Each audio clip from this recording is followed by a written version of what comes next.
guys, I'm Amy and welcome to my channel, or welcome back if you saw that one video I posted a year ago and then never posted it again.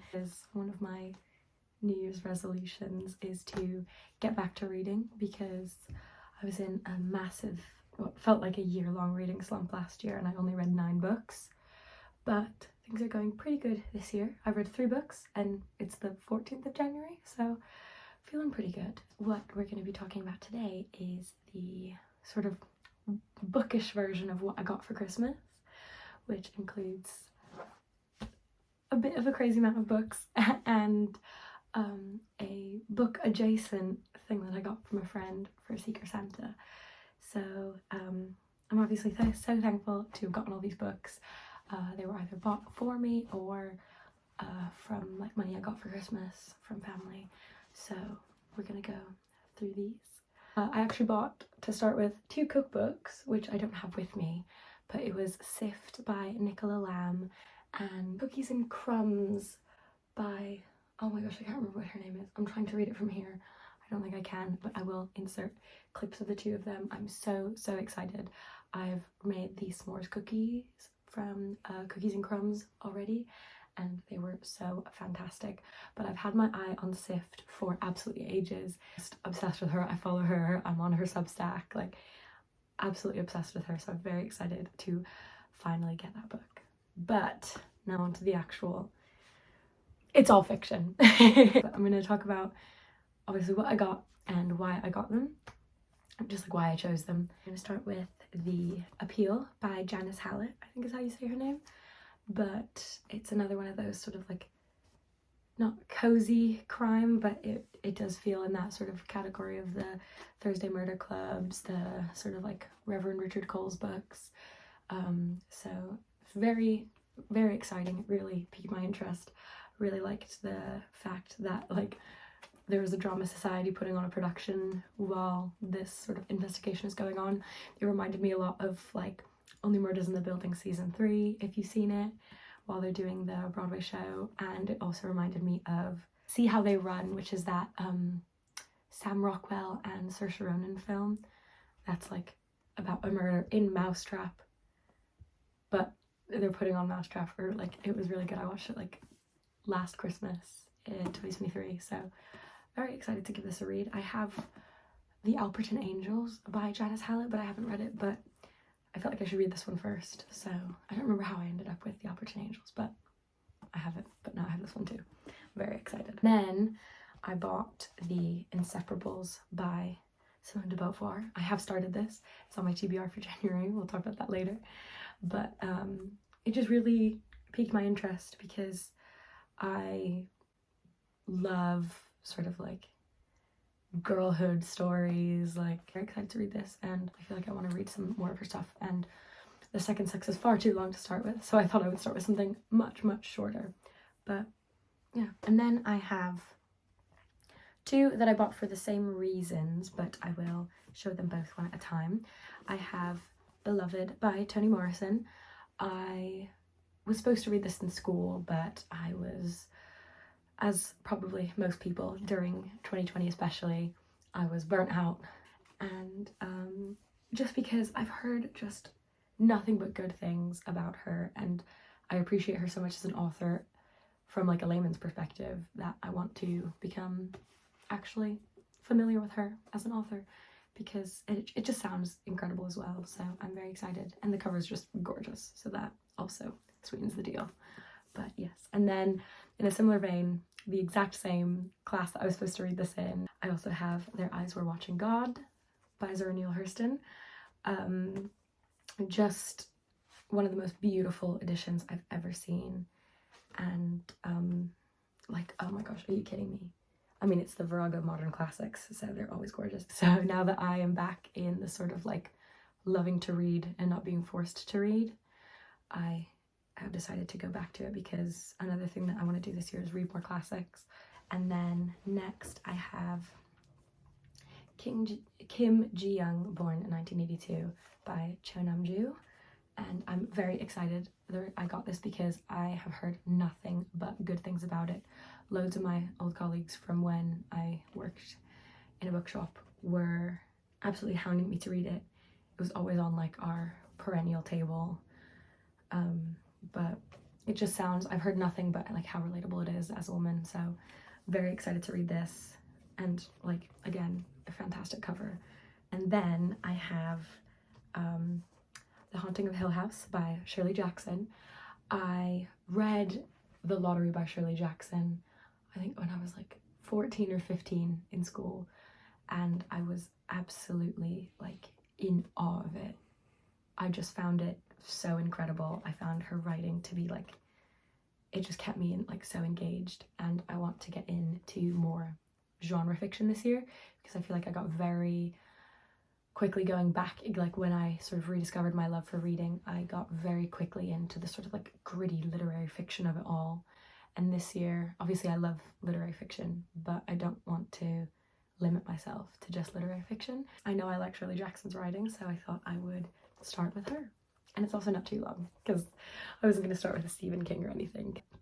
The next book I got was Ripe by Sarah Rose Etter.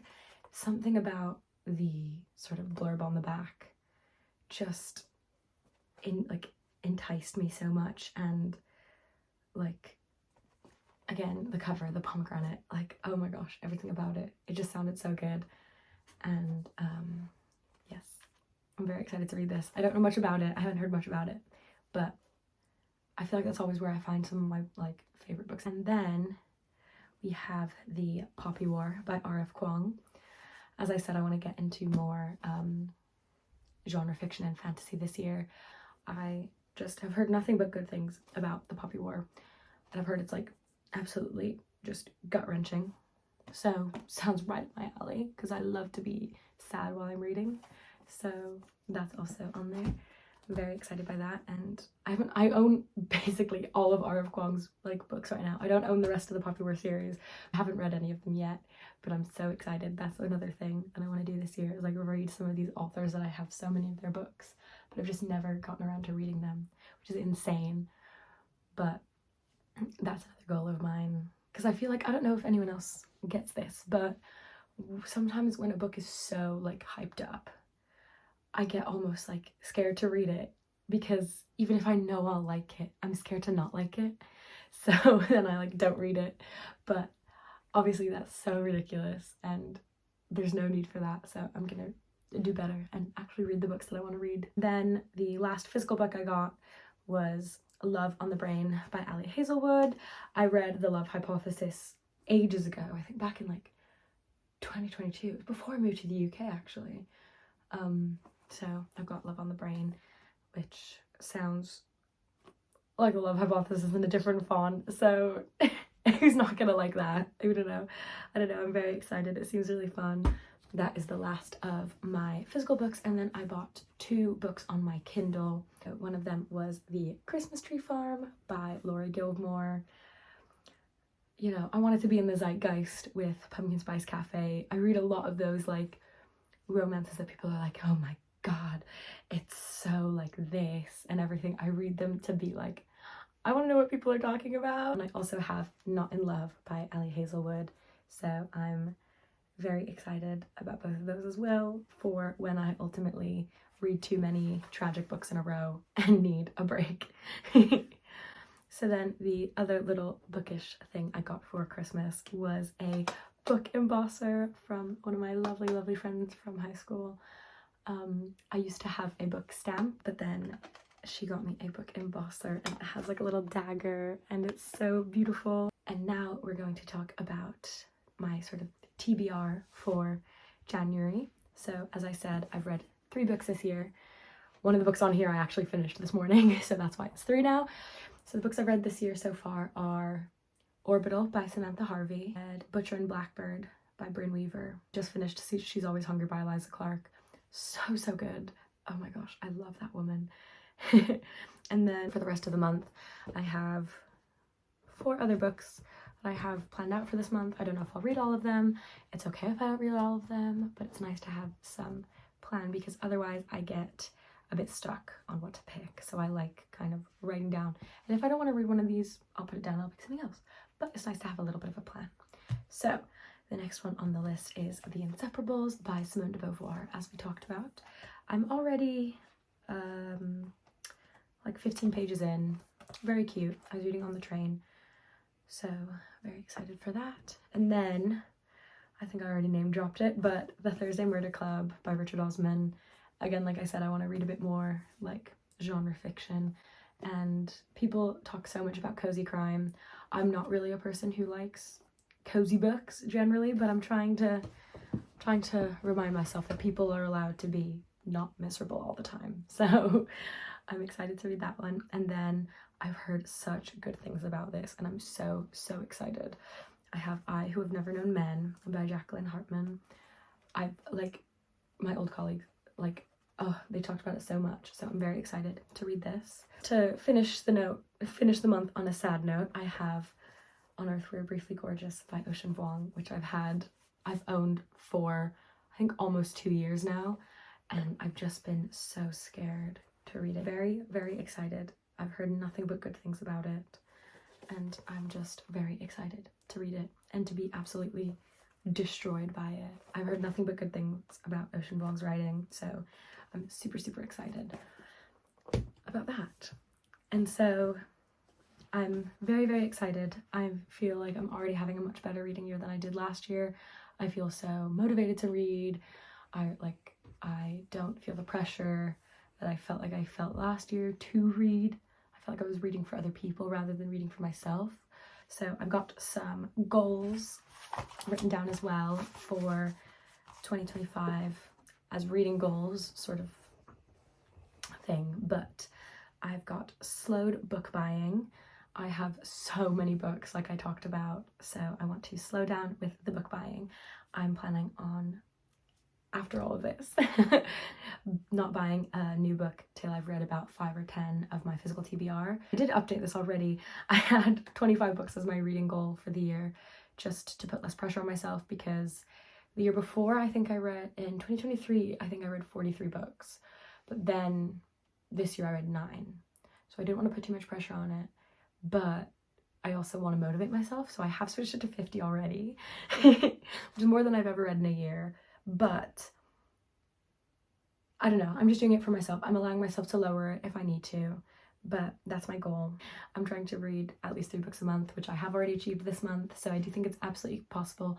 But I am also in my final year of my undergrad, and I am doing my dissertation, so I'm also in a play. I'm Juliet in Romeo and Juliet in my drama society, so I'm not going to put too much pressure on myself.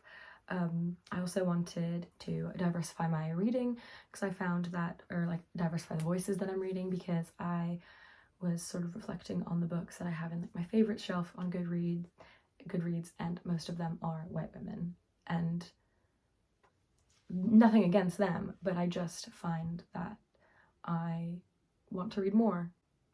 I think the only book on there, Open Water by Caleb Azuma Nelson, is one of my favorite books I've ever read. It was so fantastic, and I do have Small Worlds by him, so that's another book that I'm really excited to read this year.